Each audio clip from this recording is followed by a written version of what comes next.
মই ভাবো যে এইবাৰ বিৰোধী পক্ষত হিন্দু বিধায়ক নাথাকিবই, হয়তো জয়প্ৰকাশ দাস আৰু যদি অখিল গগৈ যদি জিকে বাদ দিওঁ তেতিয়াহ'লে বিৰোধীত হিন্দু বিধায়ক নাথাকিব।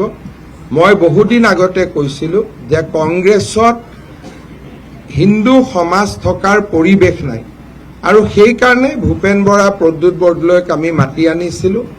অনাগত দিনতো আমি কংগ্ৰেছত যিবিলাক ভাল অধ্যয়নপুষ্ট বা সামাজিকভাৱে সেৱা আগবঢ়োৱাব পৰা হিন্দু নেতৃত্ব আছে, তেওঁলোককো মই আহ্বান জনাম যে অসমৰ ভৱিষ্যতৰ ফালে লক্ষ্য কৰি অনাগত সময়ত সকলোৱে ভাৰতীয় জনতা পাৰ্টিৰ এই মহামঞ্চত একত্ৰিত হৈয়ে আমি জাতিটোক বিদেশী বাংলাদেশী বিদেশীৰ পৰা আমি ৰক্ষা কৰিব লাগিব।